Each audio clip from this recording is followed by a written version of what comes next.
Hello दोस्तों, कैसे हैं आप सभी। आई होप आप सभी बेहतर ही होंगे। किसी का ख़राब भी चले तो फिर भी आपने बेहतर बना के ही रखना है दोस्तों।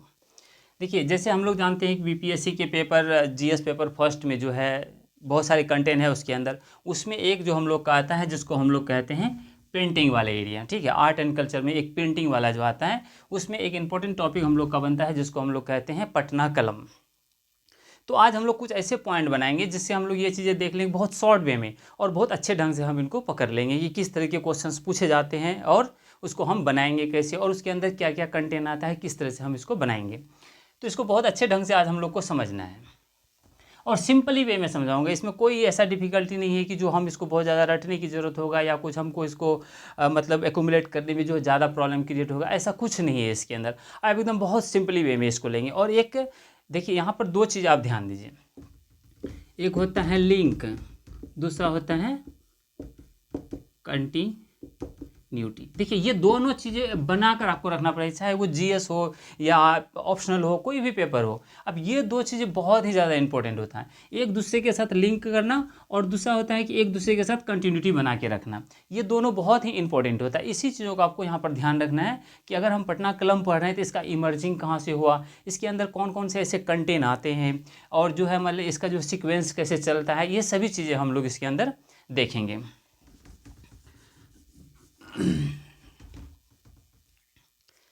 देखिए,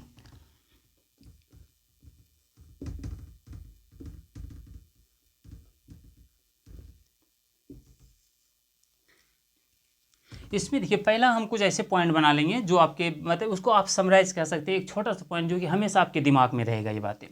देखिए, पहला इसका है हिस्टोरिकल बैकग्राउंड।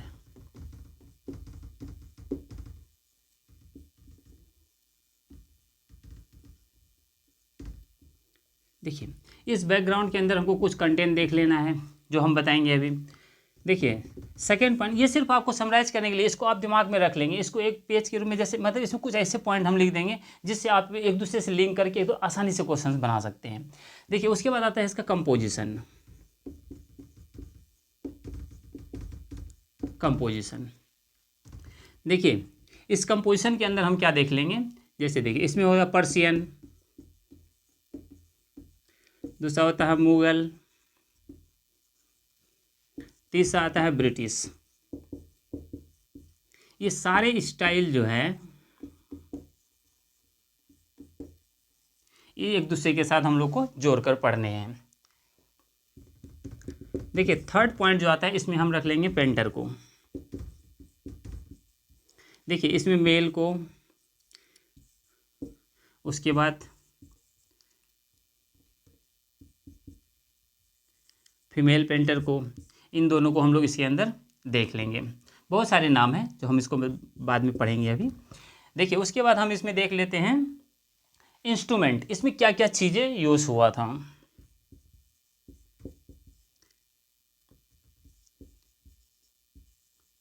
इंस्ट्रूमेंट्स,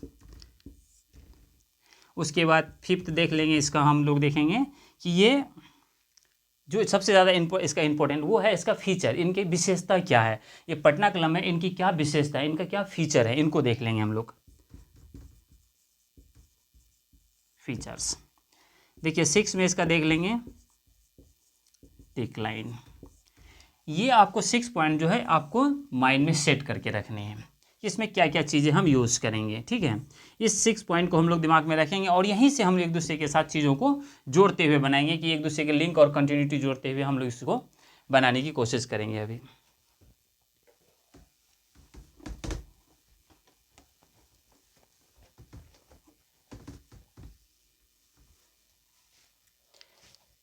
देखिए, जैसा कि हम लोगों ने इसमें देखा कि पहला हिस्टोरिकल बैकग्राउंड,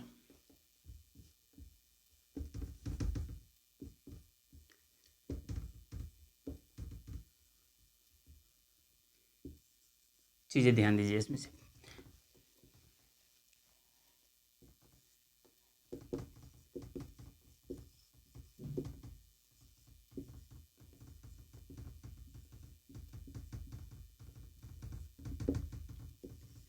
देखिए, इसमें हम लोग क्या देखते हैं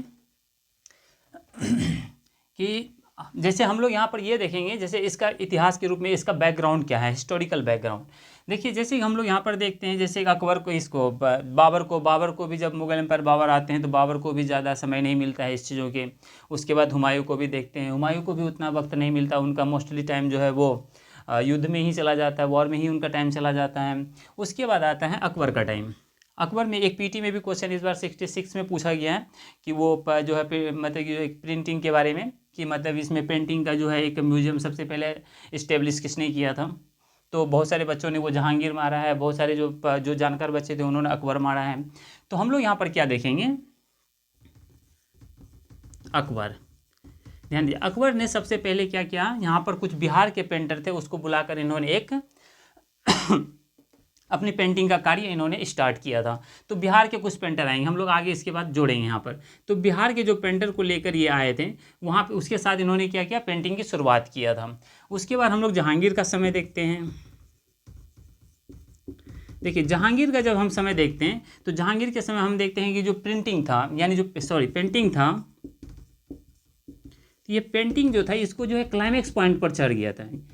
यानी क्लाइमेक्स, आप इसके बारे में जानते भी हैं कि जो जहांगीर थे, जहांगीर के बारे में कहा जाता है कि कोई भी अगर प्रिंटिंग होता था, अगर उनका बॉडी का किसी भी पार्ट को, चाहे वो हैंड हो, लेग हो या माउथ हो, कोई भी पार्ट हो, अगर उनको एक पार्ट को अलग करके अगर अलग कर दे और पूछे कि इसको किसने बनाया, तो जहांगीर जो है सभी पार्ट को बता देते थे कि इस पार्ट को किसने बनाया, इस पार्ट को कौन सा किसने बनाया। ये सारे जो है ये चित्रकारों के नाम जानते थे, सारे पेंटर के नाम बता देते थे।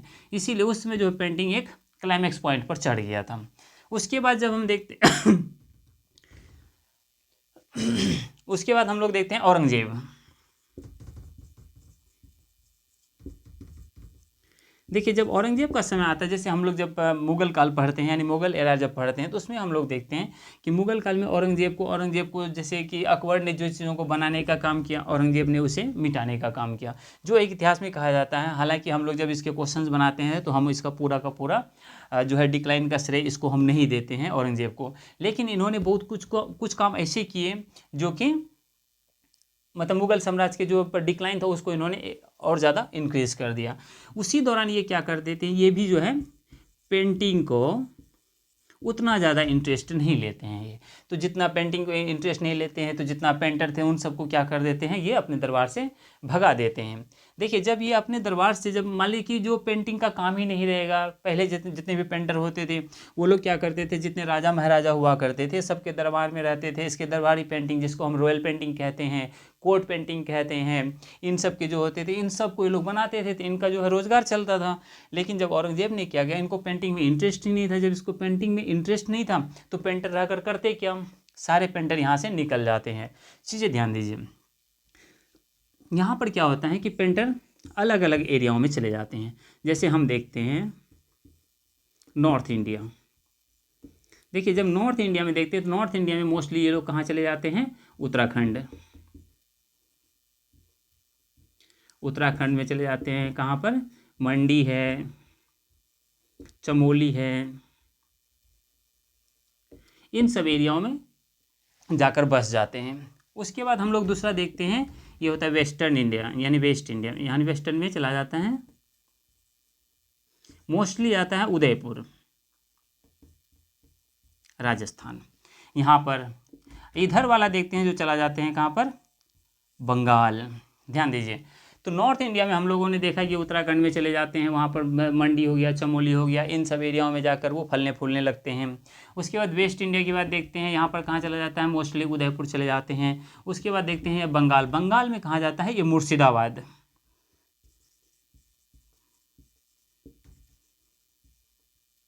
मुर्शिदाबाद, ये मोस्टली मुर्शिदाबाद चले जाते हैं। आप ध्यान दीजिए, मुर्शिदाबाद से हम लोग क्या करेंगे, आगे बढ़ेंगे। देखिए ये मुर्शिदाबाद से जब ये चले जाते हैं तो कहने का मतलब ये है, ये 3 भागों में बढ़ जाते हैं। तो चलिए नॉर्थ इंडिया हो गया, ये वेस्टर्न हो गया, ये मुर्शिदाबाद हो गया। यहाँ मुर्शिदाबाद जिसमें ये जाते हैं उस समय क्या होता है कि वहाँ पर मुर्शिदाबाद में उसमें मीर जाफ़र जो है, मीर जाफ़र वहाँ के बंगाल के नवाब रहते हैं। देखिए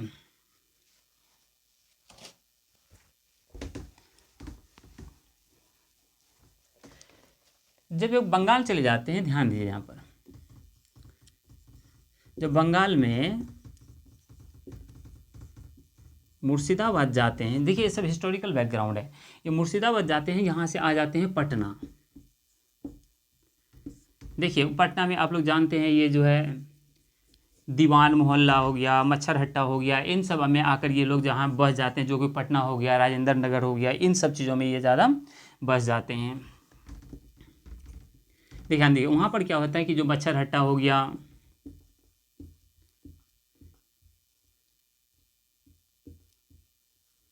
मच्छर हट्टा हो गया, उसके बाद हो गया आपका दीवान मोहल्ला हो गया, दीवान मोहल्ला हो गया, इन सब एरियाओं में आकर ये क्या करते हैं, बस जाते हैं। देखिए अब यहाँ पर बसने का क्या कारण था पटना में, देखिए बंगाल गया, बंगाल में मुर्शिदाबाद जो है, वहाँ से ये लोग कहाँ प्लान करते हैं, पटना की ओर। तो पटना में उस समय क्या होता है, उसमें पटना का जो स्थिति बहुत सारा बदलाव हुआ रहता है, और ये पटना में क्या होता है, उसमें इकोनॉमिक एक्टिविटी यहाँ से चेंजेस होने लगते हैं। देखिए यहाँ पर इकोनॉमिक एक्टिविटी बहुत ज़्यादा बढ़ने लगता है, ब्रिटिश जो यहाँ फॉरेनर होते हैं उनका यहाँ पर इनकमिंग बढ़ जाता है, और धीरे धीरे यहाँ पर जो है ये प्रोस्पेरिटी के रूप में यानी संपन्नता के रूप में पटना जो उभरने का समय रहता है उस समय। ये मतलब कि जो आपका समय रहता है 1760 के दशक की बात होती है। तो उसमें क्या होता है कि पटना का जो है economic activity,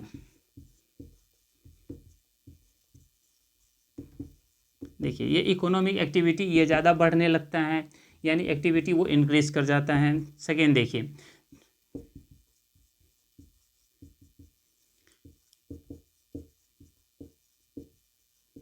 incoming of foreigners, ये भी ज़्यादा जो है ये भी बढ़ने लगते हैं।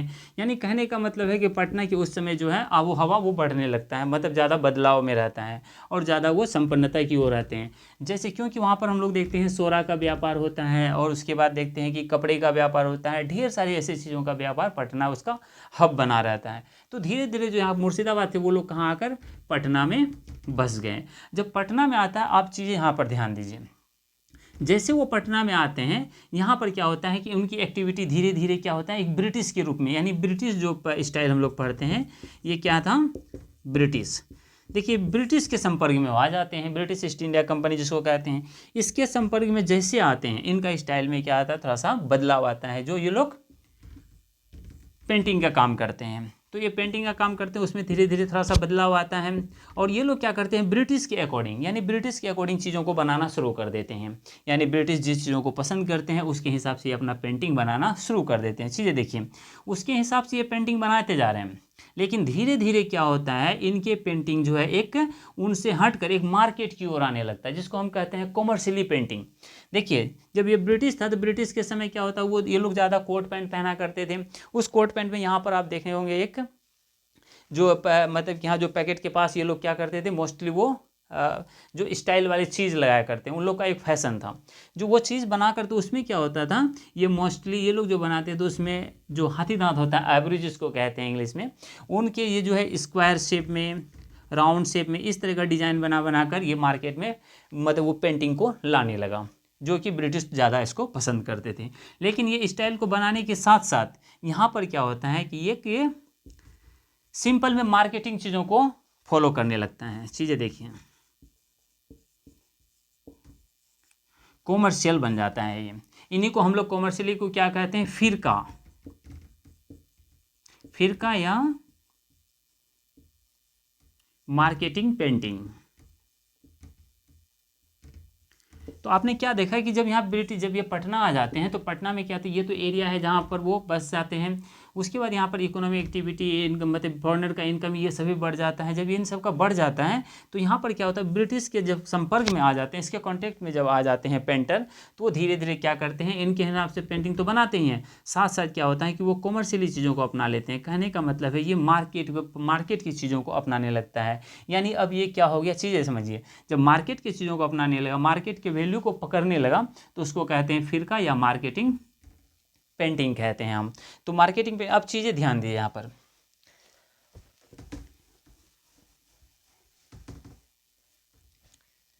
जब ये मार्केटिंग की ध्यान दीजिए, ये मार्केट पर जब आने लगते हैं, यानी कहने का मतलब है कि जब मार्केट पर आने लगते हैं, पटना में देखिए, पटना में आने के बाद ब्रिटिश के संपर्क में आते हैं, अब ब्रिटिश से अकॉर्डिंग ये चीज़ें क्या करने लगते हैं, बनाने लगते हैं।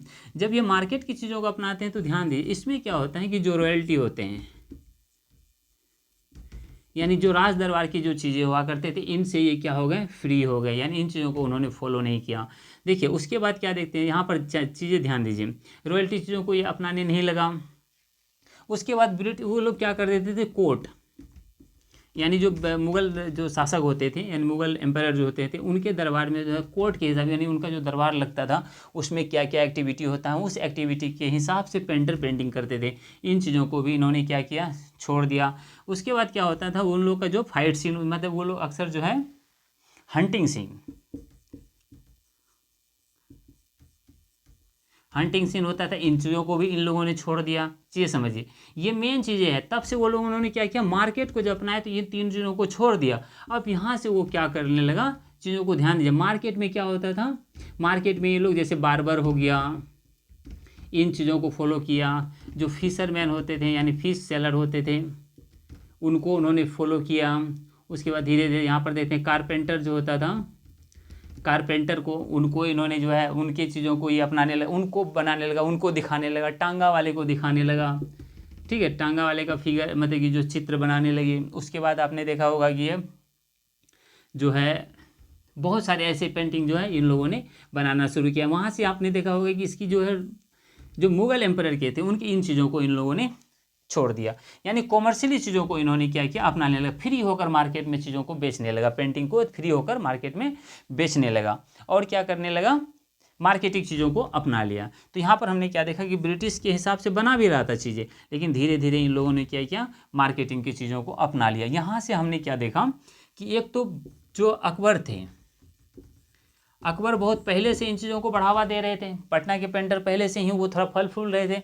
अब बाद में आकर 1760 में इनका दौर जो है और ज़्यादा क्लाइमेक्स की ओर बढ़ने लगा। तो हमने अकबर से वहाँ पर इमर्जिंग पॉइंट देखा, लेकिन इस इमर्जिंग पॉइंट में चीज़ें ध्यान दीजिए। यहाँ पर क्या देखें कि अकबर के वहाँ से आया और 1760 में क्या हो गया, ब्रिटिश चीज़ों को भी इन्होंने फॉलो किया, साथ साथ में कमर्शियली चीज़ों को अपना लेगा। कहने का मतलब है ये कि जब यहाँ पर ये यानी जो पटना कलम हो गया, पटना कलम क्या चीज़ हो गया, ये नेटिव चीज़ों को भी अपनाया, यानी नेटिव को भी, अब प्लस में साथ साथ इन्होंने किसको अपनाया, फॉरेनर को भी अपनाया, यानी फॉरेनर चीज़ों को, यानी दोनों चीज़ों को अपनाया। अगर हम मुग़ल की बात करने लगे, मुग़ल भी क्या था, पहाड़ी। मुग़ल के साथ साथ इन लोगों ने पहाड़ी चीज़ों को भी अपना, कहने का मतलब है कि ये नेटिव हो गया, फॉरेनर हो गया, पहाड़ी। ये पहाड़ी और नेटिव दोनों सेम ही हो गया, नेटिव हो गया पहाड़ी यानी फॉरेनर। कहने का मतलब ये है कि पटना कलम क्या था, चीज़ें समझिए। जैसे हम लोग क्या देखते हैं, पर्शियन, उसके बाद ये फॉरेनर, उसके बाद जैसे ब्रिटिश हो गया और ये पहाड़ी जिसको हम मुग़ल कहते हैं। कहने का मतलब ये पर्शियन हो गया, मुग़ल हो गया और ब्रिटिश हो गया, तीनों चीज़ों का ये कॉम्बिनेशन से आगे बढ़ा।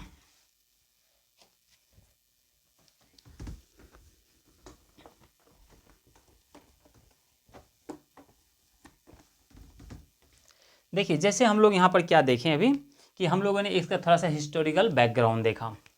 अब देखिए इसका कंपोजिशन,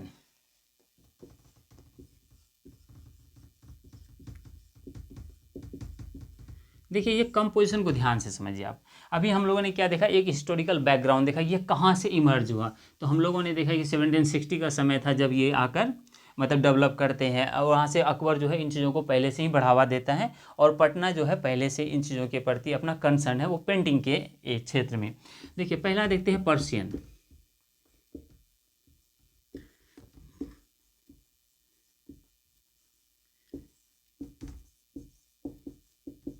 देखिए ब्रिटिश, चीज़ें समझिए। तो हम अगर इस स्टाइल की बात करते हैं, यहाँ पर चीज़ें ध्यान दीजिए आप।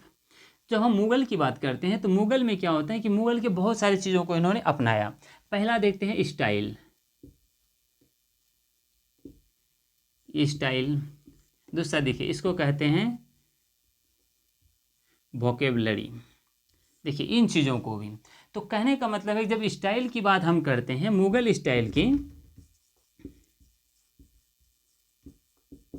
देखिए मुग़ल स्टाइल की जब बात करते हैं, इन लोगों ने क्या किया, लाइन और डॉट, लाइन और डॉट, चीज़ें समझिए। ये लाइन और डॉट का मतलब था कि ये लोग क्या कर देते थे, जैसे मान लो कि एक हेयर लाइक स्ट्रक्चर, मतलब एक हेयर के बराबर, मतलब कि जो है वो एक हेयर के बराबर वो ब्रश से लेकर एक अलग ढंग का पेंटिंग, एक लाइन पेंटिंग बना देते थे ये लोग। इस तरह से मतलब कि जो पटना कलम वाले थे, पटना कलम पेंटिंग वाले थे, एक लाइन मतलब एक हेयर जो होता है उनको लेकर वो क्या कर देते थे, एक अलग ढंग का डॉट लाइन पेंटिंग बना देते। कभी कभी क्या करते वो डॉट लाइन से ही पूरा फेस बना दिया करते थे इसमें। तो ये बहुत ही एक डिफ़िकल्ट टास्क हुआ था उन लोगों के लिए, डिफ़िकल्ट टास्क होता था, बहुत कॉम्प्लेक्स होता था ये। लेकिन फिर भी क्या करते, इसीलिए पटना कलम जो है एक अलग पोजीशन अपना पेंटिंग के एरिया में रखता है। तो लाइन और डॉट, इस लाइन और डॉट को उन लोगों ने मुगल स्टाइल से ऑब्जॉर्व किया है। देखिए यहाँ पर अब चीज़ एक और देखते हैं जिसको हम लोग कहते हैं बॉर्डर। देखिए ये बॉर्डर जो होता है, ये बॉर्डर के क्षेत्रों को भी इन लोगों ने क्या किया, उनको, देखिए जो मुगल होते थे, मुगल का बॉर्डर जो था बहुत ही स्टाइलिश होता था, बहुत ही स्टाइलिश टाइप का। जैसे मान लीजिए कोई चीज़ बनाए, उसका चारों तरफ का जो बॉर्डर होता है तो बहुत ही स्टाइलिश टाइप का होता था ये बॉर्डर। तो स्टाइलिश टाइप का जो बॉर्डर होता था उसमें बहुत सारा पेंट होता था, बहुत डिजाइन का बनाते थे। लेकिन जब ये पटना कलम वालों ने इन चीज़ों को इसका ऑब्जर्व किया तो बॉर्डर को धीरे धीरे उन्होंने छोड़ दिया, इस बॉर्डर को उन्होंने रिलीज कर दिया, इस बॉर्डर को ऑब्जर्व नहीं किया। अब देखिए बॉर्डर को ऑब्जर्व नहीं किया, बॉर्डर धीरे धीरे खत्म हो गया और बैकग्राउंड धीरे धीरे खत्म हो जाता है, यानी बॉर्डर की स्टाइल खत्म। धीरे धीरे क्या होता है कि जो पटना कलम था इसके पेंटिंग में बॉर्डर का स्थान, बॉर्डर का हाथ मतलब कि जो है स्टाइल वो धीरे धीरे खत्म हो जाता है। अब इन कौन सा स्टाइल को अपना लिया इन लोगों ने, इन लोगों ने अपनाया जिसको हम लोग कहते हैं सब्जेक्ट ज़्यादा फोकस करने लगा, सब्जेक्ट्स। चीज़ें समझिए क्या है। तो बॉर्डर जो होता था चारों तरफ का बैकग्राउंड होता था। इस चीज़ों को धीरे धीरे क्या हो गया, जो मुगल में बहुत स्टाइलिश टाइप होते थे, लेकिन पटना कलम वाले ने इस बॉर्डर को धीरे धीरे क्या किया, उनको हटा दिया, इस फीचर को उन लोगों ने छोड़ दिया। और किसको फोकस किया, ऑब्जेक्ट को। जैसे मान लीजिए कोई कहीं चित्र बना हुआ है, जो चित्र बना हुआ है उसके पीछे बैकग्राउंड, यानी जिस कलर का होता है, अलग अलग ढंग का कलर होता है, जैसे सीनरीज हो गया या कोई सी का हो गया, कोई ओशियन का हो गया, डिफरेंट टाइप्स के जो है वो स्टाइलिश सीनरीज लगाए जाते थे। लेकिन क्या हो गया, पटना कलम वालों ने पीछे को प्लेन कर दिया ताकि प्लेन पर लोगों का ध्यान नहीं जाए, ध्यान सिर्फ ऑब्जेक्ट पर जाए, यानी सॉरी सब्जेक्ट पर, यानी जो बनाया गया किस विषय पर बनाया गया है। जैसे देखिए पटना कलम वालों ने हम लोग देखे कि वो सिंपल सा जो मार्केटिंग चीज़ यानी फ्री स्टाइल वाली चीज़ों को इन लोगों ने फॉलो करना शुरू कर दिया। रॉयल यानी कोट वाले को, रॉयल वाले को और उन सब चीज़ों को इन लोगों ने, मुगल के जो स्टाइलिस्ट थे उनको उन्होंने छोड़ दिया। बॉर्डर के भी इन्होंने छोड़ दिया। अब क्या करने लगा, ये सब्जेक्ट को फोकस किया। देखिए ये सभी इंपॉर्टेंट फीचर के रूप में फिर आएंगे, ये इंपॉर्टेंट फीचर है, डॉट और लाइन इसका इंपॉर्टेंट फीचर है। इनको हम लोगों ने कहाँ देखा, मुगल में। देखिए ये पर्शियन वही है जो मुगल लेकर आए हैं। देखिए हम लोगों ने क्या देखा है, मुगल स्टाइल में लाइन और डॉट के बारे में, बॉर्डर के बारे में, इन चीज़ों को हम लोगों ने देखा। अब देखिए जब हम वोकेबुलरी की बात करते हैं तो हम लोग कहते हैं ना कि मुगल स्टाइल से भी पटना कलम का जो है वो इमर्ज हुआ, पटना कलम मुगल स्टाइल से भी कुछ लिया है। तो देखिए स्टाइल के बारे में तो हम लोगों ने बात कर लिया यहाँ पर, लेकिन अब वोकेबुलरी की बात करते हैं। इसमें क्या होता है कि डिफरेंट टाइप्स के जो शब्द का यूज़ किया है, जो वर्ड्स का यूज़ किया गया है, वो सभी मुगल से लिए गए हैं, मुगल शब्दों से लिए गए हैं। जैसे देखिए इसमें जो ग्रीन होता था, ग्रीन कलर को माटा कहा जाता था। जैसे वाइट होता था, वाइट कलर को उर्दिया कहा जाता था, उर्दिया कहा जाता था। उसके बाद जैसे मान लीजिए हम सिल्वर को देखते हैं। देखिए सिल्वर, जो सिल्वर कलर होता था रूभरी कहा जाता है, रूभरी कहा जाता था। ठीक है, इस तरह से अलग अलग तरह के जो कलर होते थे उनको अलग अलग तरह से, जैसे ब्राउन कलर का नाम, ठीक है, जो ब्राउन होता था इसको कहा था मूंगफलिया कहा जाता था, मूंगफलिया टाइप का, इस तरह के इनको अलग अलग नेमिंग दिया जाता था। ये सभी नाम जो है ये सभी मुगल स्टाइल से लिए गए हैं। तो इसका मतलब हम लोगों ने क्या देखा, यहाँ से मुगल से स्टाइल भी लेते हैं, उनका वोकेबुलरी भी लेते हैं, बहुत सारी चीज़ें उनका लेते हैं, बहुत सारी चीज़ों को उनको छोड़ते हैं। देखिए ये डॉट लाइन भी याद रखिए, और ये सब्जेक्ट जो है इनका फोकस होने लगा। पटना कलम का एक इंपॉर्टेंट मतलब जो है उनका स्टाइल है। जैसे लाइन और डॉट की बात मैंने कहा, ये लाइन और डॉट उन्होंने मुगल से लिया, मुगल से उन्होंने वोकेबुलरी लिया, बहुत सारे शब्द को उन्होंने यूज़ किया। तो हम लोगों ने देखा यहाँ पर मुगल के बारे में कि क्या क्या उनके फीचर्स को पटना कलम वालों ने ऑब्जर्व किया। देखिए जब ब्रिटिश स्टाइल की बात करते हैं हम, देखिए ब्रिटिश स्टाइल के अंदर क्या था, इसके अंदर हम लोगों ने इसके अंदर देखते हैं कि जो शैडो होता था, ये शैडो चीज़, इन चीज़ों को भी इन लोगों ने क्या किया, धीरे धीरे जो पटना कलम वाले थे इन चीज़ों को भी उन्होंने पहले शुरू में ऑब्जॉर्व किया था, लेकिन धीरे धीरे ये क्या करते हैं, इन फीचर्स को भी ये छोड़ देते हैं, ये शैडो वाले मतलब स्टाइल को ये छोड़ देते हैं। और इसको छोड़ने का मेन मकसद इनका होता है कि इनका मेन फोकस जो है इनका सब्जेक्ट पर करवाना था।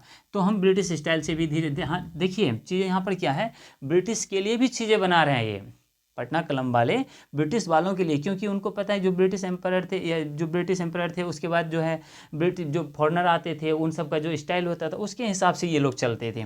लेकिन उनके जो शैडो वाला स्टाइल था, इन स्टाइल को क्या करते हैं पटना कलम वाले छोड़ देते हैं इनको। तो ब्रिटिश के बारे में भी देखा हम लोगों ने, मुगल के बारे में देखा, ये सभी हम लोगों ने किसके बारे में देखा, कंपोजिशन के बारे में। सेकेंड पॉइंट था ये।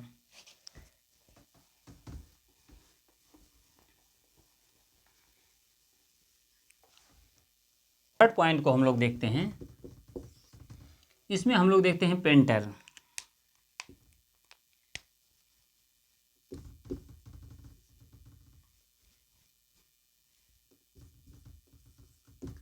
देखिए पेंटर्स, ये पेंटर हम क्या देखते हैं कि कुछ जो है मतलब इन्होंने अकबर ने जो है उनको उस पर मतलब, हालांकि पटना के ही थे ये सारे जो पेंटर थे, कि उसको अकबर ने उसको इमर्ज कराया था। फिर उसके बाद कुछ पेंटर्स में हम लोग इसमें देख लेते हैं कि मेल को यानी जो पुरुष थे, उसके बाद कुछ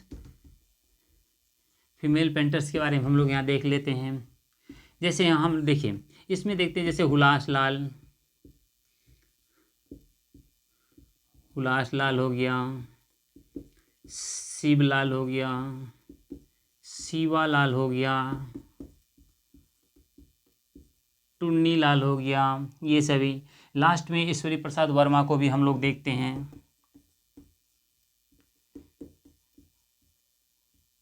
प्रसाद वर्मा को भी हम लोग देखते हैं। तो इस तरह से ढेर सारे इसमें, झमक लाल हो गया, ये सारे पेंटर्स थे जो इन चीज़ों को बढ़ावा दिया। पटना कलम को इन लोगों ने अपने जो है स्टाइल से उनको आगे बढ़ाया।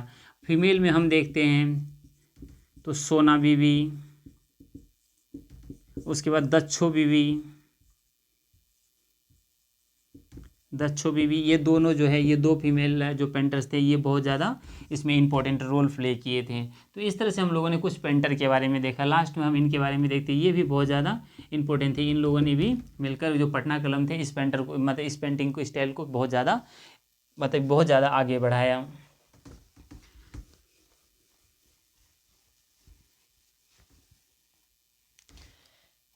देखिए एक अगला इसमें हम लोग देख रहे हैं, फोर्थ पॉइंट जो इंपॉर्टेंट है वो है इंस्ट्रूमेंट।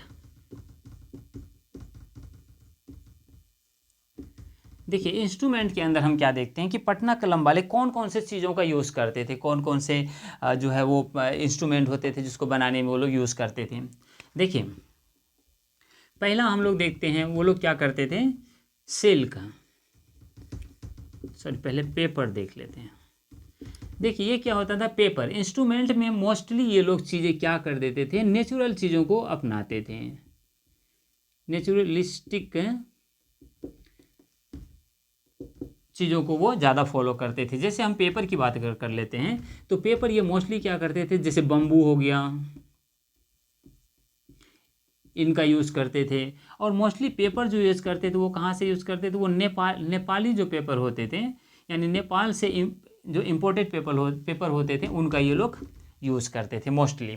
तो उसके बाद सेकेंड हम इसमें देख लेते हैं सिल्क। देखो सिल्क वाले जो क्लॉथ होता था उन पर भी ये लोग ज़्यादा पेंटिंग करते थे।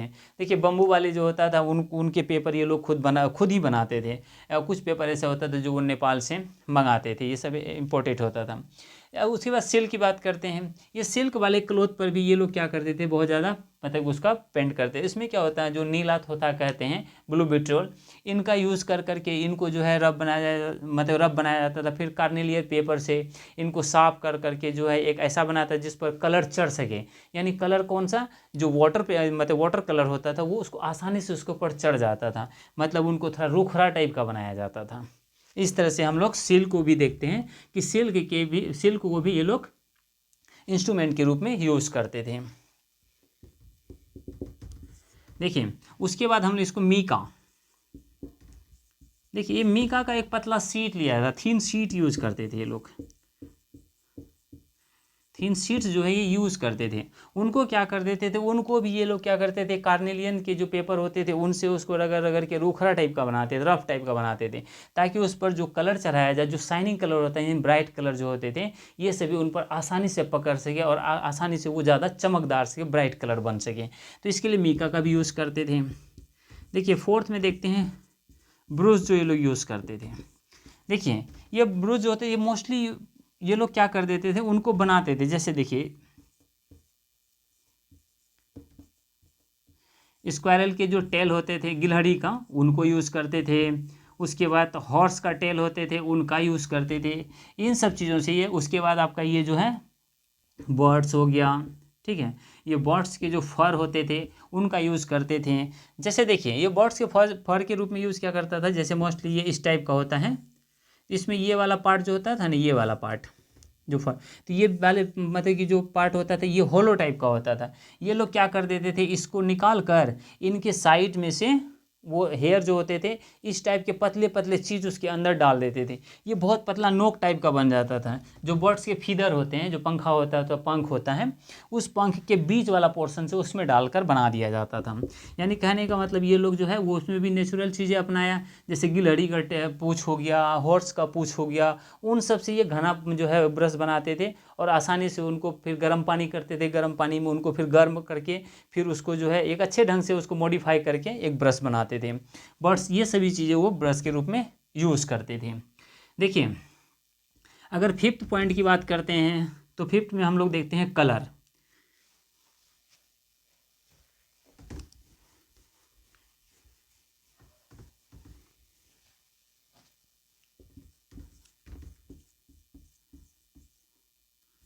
देखिए कलर्स जो होता था ये लोग मोस्टली क्या करते हैं, अलग अलग ढंग से मतलब कि कलर को जो वो बनाते थे। जैसे देखिए इसमें क्या होता है, जैसे हम लोगों ने देखा नेचुरल चीज़ें, ये नेचुरल थिंग से बनाते थे। जैसे क्या हो गया, फ्लावर्स हो गए, ठीक, उनसे ये बनाते थे। उसके बाद मिनरल हो गया, मिनरल्स, उनसे ये लोग क्या कर देते थे, कलर्स ये मोस्टली चीज़ों को बनाते। देखिए उसमें क्या होता था, जैसे वाइट कलर ये बकरी के दूध से भी, बकरी के दूध को जो है उनको पहले गर्म करके फिर उनको, अभी समय बताएंगे हम इसमें कि वो क्या होता है कि जैसे बकरी के दूध सब से, उन सब चीज़ों से ये वाइट जो है वो कलर बना लेते थे। जैसे वो दीपक देखते हैं, दीपक के ऊपर जैसे कि गाँव में जो काजल बनाया जाता है जिससे, उससे क्या होता है, उनसे वो ब्लैक कलर वो बना लेते थे, वाइट कलर वो दूध से बना लेते थे, बकरी के दूध से। उसके बाद जैसे और सब कलर ये अलग अलग ढंग से बना लिया करते थे। तो उस कलर में हम लोग देखते, देखिए ये लोग उसमें भी क्या कर देते थे, बनाने के लिए भी इनका एक सीजन होता था, बनाने का भी इनका एक सीजन होता था। जैसे देखिए ये लोग क्या कर देते थे, जो मानसून का समय था, ये मानसून का सीजन जो होता था, ये मानसून के सीजन में जो होता था डस्ट पार्टिकल्स, देखिए ये डस्ट पार्टिकल्स जो होता था वो बहुत कम, मतलब कि जो है जब मानसून का समय होता है, बरसात के समय में एयर में क्या होता था, मॉइस्चर ज़्यादा होते थे। जब मॉइस्चर होने के कारण उसका डस्ट पार्टिकल उसमें ज़्यादा होते नहीं थे, तो डस्ट पार्टिकल नहीं होने के कारण जो ये लोग कलर बनाते थे वो कलर बहुत ही ज़्यादा जो है वो प्योर होते थे, क्योंकि उसमें कोई डस्ट पार्टिकल नहीं होता था। अब मानसून के समय क्या होता था कि इन्वायरमेंट जो एयर है, तो एयर में मॉइस्चर होने के कारण डस्ट पार्टिकल नहीं होते थे, तो उस समय भी मानसून के समय ये लोग बना लेते थे। लेकिन अब देखिए जब ये मिक्सर का काम करते थे,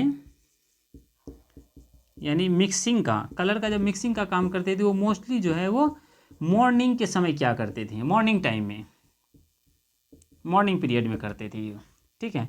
उसके बाद देखते हैं ये सीजन में क्या कर देते हैं, वो बनाने का काम कर लिया। देखिए उसके बाद हम लोग देखेंगे समर के समय में, ध्यान दीजिए,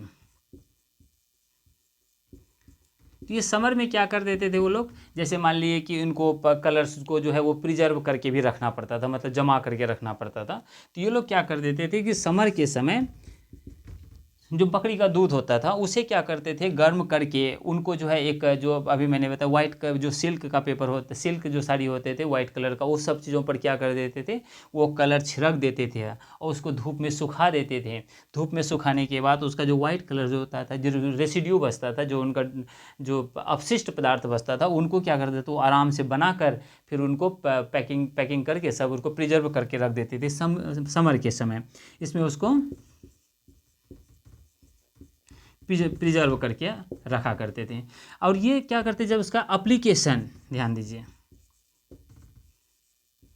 एप्लीकेशन या इसको कहते हैं यूजेस, ये मोस्टली जो विंटर के समय करते थे, वो ये विंटर के समय बैठते थे आराम से, उन चीज़ों को ये लोग बनाते थे। तो हम लोगों ने क्या देखा, सीजन में मानसून के समय वो बनाने का काम करते थे, समर के समय उसको जो है मतलब कि जो है ये प्रिजर्व करते थे, वो बकरी के दूध से, इन सब चीज़ों से, और सब जो नेचुरल चीज़ों से बनाते थे, मिनरल से, फ्लावर से, इन सब चीज़ों से।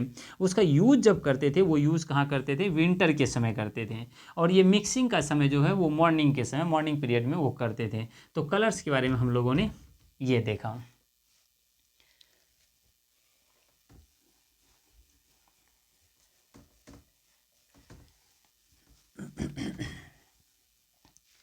देखिए, ये सब देखने के बाद हम लोग इसका इम्पोर्टेंट चीज़ें देखेंगे। फिफ्थ में फीचर, ये फीचर्स देखेंगे किसका, पटना कलम के क्या फीचर, पटना कलम पेंटिंग के फीचर्स। देखिए, जो इम्पोर्टेंट चीज़ें हम लोगों ने इसका बैकग्राउंड देखा कि कौन कौन से पेंटर इसमें मतलब कि शामिल थे। उसके बाद हम इसमें से देखे कि इसका इंस्ट्रूमेंट क्या क्या था, क्या क्या यूज़ करते थे। फिर हम लोगों ने फोर्थ में कंपोजिशन देखा। देखिए, फीचर्स में क्या था, सबसे पहला पॉइंट देखिए फीचर के अंदर क्या था इसका, जिसको हम लोग कहते हैं सिंप्लिसिटी।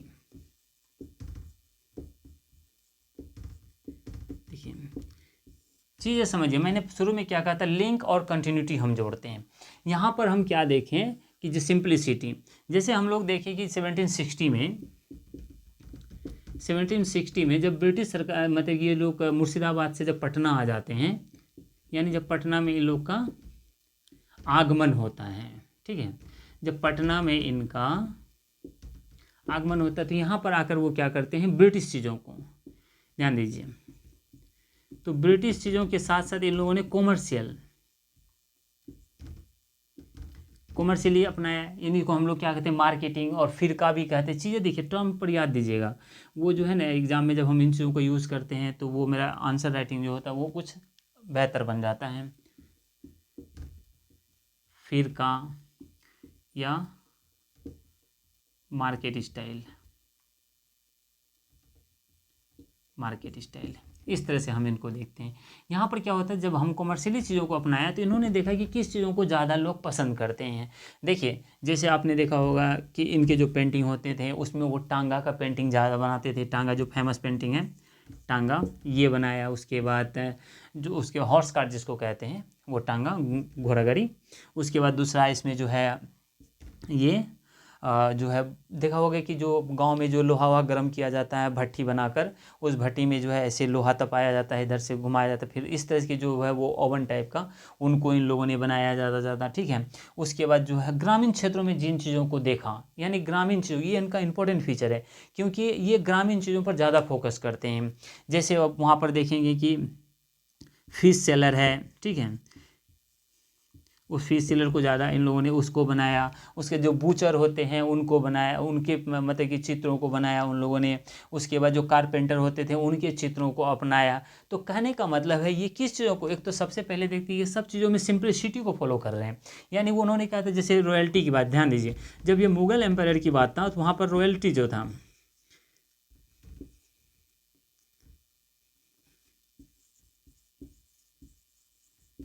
देखिए इन चीज़ों को वहाँ पर ये छोड़ दिया। उसके बाद कोर्ट में जो होते थे उनके दरबार में इन चीज़ों को छोड़ दिया। और किसी तरह के ये मतलब उसमें कोई फाइट वाइट का या कोई वॉर का ये सब का सीन वो नहीं दिखाते, किसी तरह हंटिंग का सीन नहीं दिखाते थे।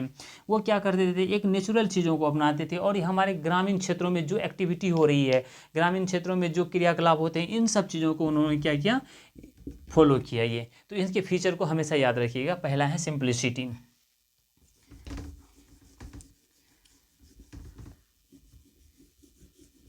देखिए, दूसरा देखते हैं बैकग्राउंड। देखिए, बैकग्राउंड को कहीं कहीं आपको फोरग्राउंड भी लिखा रहेगा, फोरग्राउंड लिखा रहेगा। इसी को जो है लैंडस्केप भी कहते हैं, ठीक है।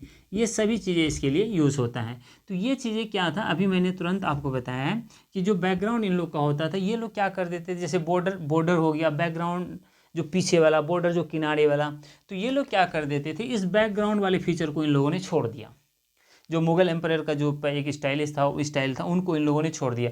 यानी पीछे को इन लोगों ने प्लेन बनाया और बॉर्डर भी उन लोगों ने क्या किया, सिंपल बनाया, एकदम प्लेन, क्योंकि इसका ज़्यादा फोकस किस पर हो सके, इन सब बैकग्राउंड चीज़ों को ये क्या कर देते, छोड़ देते हैं। और ये क्या कर देते, बैकग्राउंड को छोड़कर और सब्जेक्ट पर फोकस करते हैं। सब्जेक्ट इसका मेन हो गया, यानी सब्जेक्ट पर ज़्यादा ये फोकस करने लगे। सब्जेक्ट का मतलब है जो चित्र है वो क्लियर चित्र पर फोकस करेगा, कोई भी देखेगा। यानी कहने का मतलब है कि जो बैकग्राउंड, उस बैकग्राउंड पर कोई ध्यान नहीं किसी का जाएगा, क्योंकि बैकग्राउंड में जो पहले कलरफुल होते थे वो कलरफुल को उन्होंने त्याग दिया, उन लोगों उनको उन्होंने छोड़ दिया। उसके बाद उन्होंने देखे कि जो बॉर्डर होता था, बॉर्डर में भी डिफरेंट टाइप्स के डिफरेंट डिजाइन स्टाइल बनाए जाते थे मुगल एम्पायर में, उनको भी इन्होंने छोड़ दिया और सब्जेक्ट पर फोकस किया। ध्यान दीजिए, बैकग्राउंड को छोड़ दिया, फोरग्राउंड, लैंडस्केप सबको छोड़ दिया उन्होंने, चीज़ों को क्या अपनाया, सब्जेक्ट को। तो सेकंड में आप क्या ध्यान देंगे, सब्जेक्ट को ज़्यादा फोकस इन लोगों ने किया।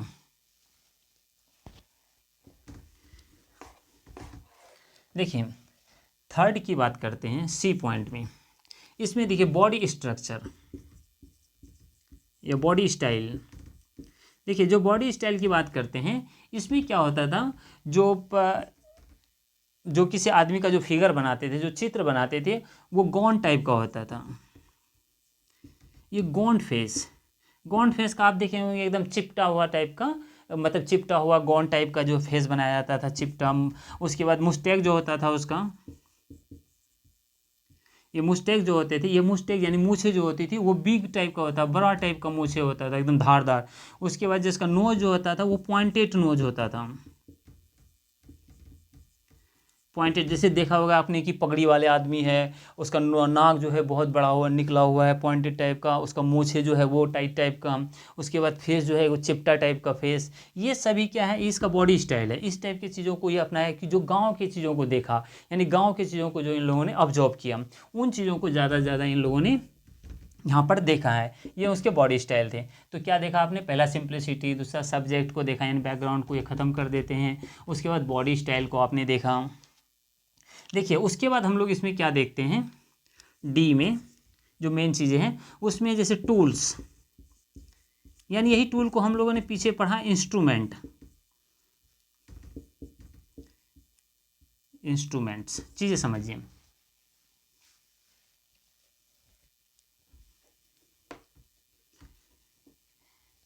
देखिए टूल्स में इन लोगों, देखिए हम लोग यहाँ क्या पढ़े, इसका फीचर्स देख रहे हैं, सिंप्लिसिटी को, सब्जेक्ट को, उसके बाद बॉडी स्टाइल को, टूल्स को देखेंगे। देखिए टूल्स के अंदर हम लोग क्या चीज़ों को देखते हैं, जैसे आपको देखा, हम लोगों ने देखा जो ब्रश बनाते थे वो किससे बनाते थे, वो बर्ड से बनाते थे। जैसे इसमें स्क्वायरल हो गया,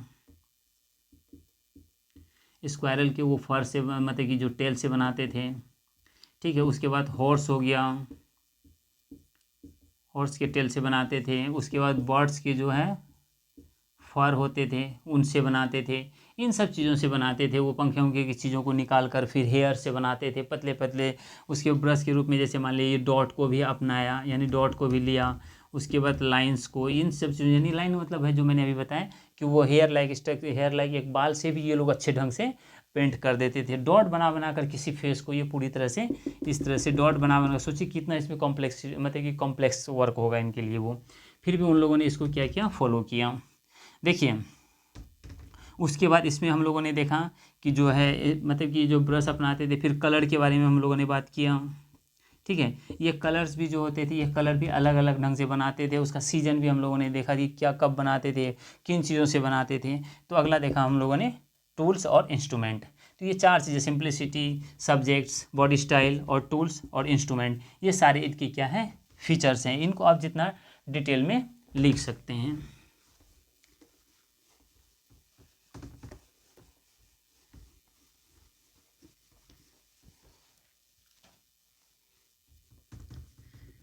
देखिए सिक्स्थ की बात करते हैं, जो हम लोगों ने शुरू में कहा था, ये है इसका डिक्लाइन।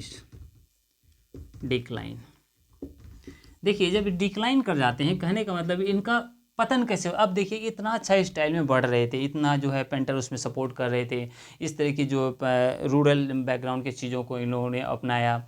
उसके बाद जो इस तरह से फल फूल रहा था ये, तो धीरे धीरे डिक्लाइन हो कैसे गया। ये चीज़ें, इसका ध्यान इधर जो हम लोग का अट्रैक्ट करता है। देखिए जैसे देखें, पहला है इसका रिक्रिएशन। देखिए जो पहले का बना हुआ था उनको रिक्रिएट किया जाने लगा, जो इसके पेंट थे उसी को क्या करने लगा, रिक्रिएट। नया इसमें कोई चीज़ नहीं देखा गया, न्यू थीम को कोई अब जॉब नहीं, यानी कोई न्यू इन्वेंशन नहीं है, न्यू इन्वेंशन नहीं, यानी पुरानी चीज़ों को क्या करने लगा, रिक्रिएट करने लगा, दोबारा उन्हीं चीज़ों को अलग अलग ढंग से वो बनाया जाने लगा। जब ये अलग अलग ढंग से एक ही चीज़ों को जब बनाया जाने लगा तो धीरे धीरे क्या होता है, इसमें न्यू इन्वेंशन आना बंद हो गया, न्यू स्टाइल्स आना बंद हो गया। तो ये न्यू स्टाइल जब से जैसे जैसे आना इसमें बंद हो गया, उसी तरह से क्या हो गया, इसका डिक्लाइनेशन स्टार्ट हो जाता है यहाँ से। देखिए सेकेंड की बात करते हैं, तो सेकेंड में क्या होता है, इनकमिंग ऑफ फॉरेनर्स।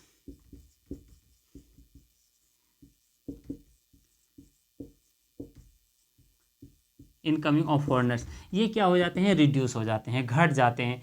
जब ये घट जाते हैं तो यानी इसका मतलब, पहले देखिए जो ब्रिटिश की चीज़ों को भी अपनाते थे, जो बनाते थे ब्रिटिश, इनको खरीदते थे, फिर इनका धीरे धीरे रोजगार चलता था। लेकिन ब्रिटिश का आना धीरे धीरे क्या हो गया, वो कम हो गया। जो ब्रिटिश का आना धीरे धीरे कम हो गया तो इनका भी क्या है, डिक्लाइन शुरू हो गया, क्योंकि इनके इनकम ही नहीं होने लगे। सब जो है अपने, अगर मान लो पेंट बना रहा है, कोई खरीदने वाला नहीं हो, तो धीरे धीरे ये लोग पेंट बनाना छोड़ दिए। तो इस तरह से हम लोगों ने देखा इनकमिंग ऑफ फॉरेनर, तो ये धीरे धीरे वो क्या होता है, ये भी डिक्लाइन में इसका हेल्प कर देते हैं। देखिए अगला होता है कि लिथोप्रेस।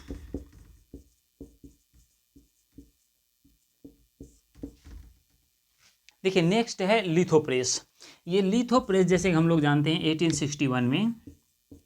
1861 में पहला जो है गुलजार बाग पटना में जो है वो डी चार्ले उसका नाम था। डी चार्ले एक ब्रिटिश ऑफिसर थे। उन्होंने 1861 में गुलजार बाग में जो है वो एक लिथोप्रेस पेंट मतलब कि जो है एक प्रेस मत इस्टेब्लिश किए थे। ये धीरे धीरे क्या होता है कि बहुत इनॉर्मस अमाउंट में बढ़ जाते हैं, बहुत ज़्यादा बढ़ जाते हैं, ये इंक्रीज़ कर जाते हैं। तो जब लिथो प्रेस आ गया, अब वही चीज़ को प्रिंटिंग को एक अलग ढंग अलग रूप से मतलब रिप्रेजेंट करने लगा मार्केट में। तो ये लोग जो पेंटर थे, वो जो अपने हाथों से बनाते थे, ये छोटी छोटी इंस्ट्रूमेंट चीज़ों को यूज़ करते थे, वो धीरे धीरे ख़त्म हो जाता है, यानी वो इनके सामने टिक नहीं पाते हैं। तो लिथो प्रेस का जो बढ़ती हुई संख्या था, ये संख्या देखिए ये है फर्स्ट, यानी इसको हम कहते हैं सबसे ओल्डेस्ट जो है लिथो प्रेस बिहार में आया, वो गुलजार बाग में 1861 में डी चार्ले लाया था। इसका नाम है लिथो प्रेस, ये पहला जो है इस्टेब्लिश हुआ था 1861 में, याद रखेंगे। तो ये क्या होता है, ये भी उसके धीरे धीरे डिक्लाइन की ओर लेकर चले जाते हैं। देखिए अगर डी पॉइंट की बात करते हैं हम, तो उसमें आता है जिसको हम कहते हैं फोटोग्राफिक कैमरा।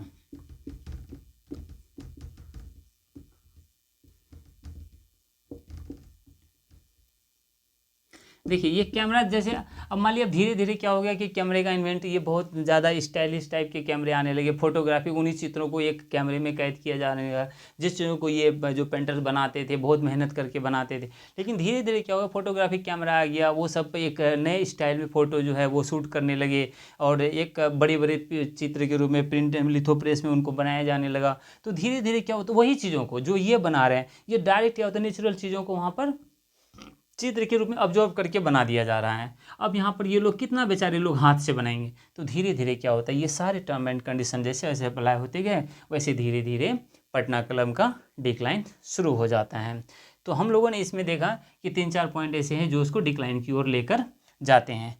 तो दोस्तों आज हम लोगों ने देखा कि पटना कलम के बारे में, इसका डिक्लाइनेशन कैसे हुआ, इनका फीचर क्या थे, इसका बैकग्राउंड क्या था।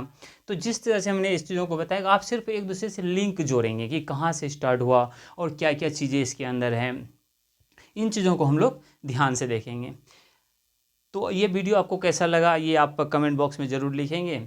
और बीपीएससी के बारे में और यूपीपीसीएस के बारे में और आईएएस के बारे में अगर कोई क्वेरीज है या कोई जानकारी आपको चाहिए, तो आप कमेंट बॉक्स में लिख सकते हैं। Thank you.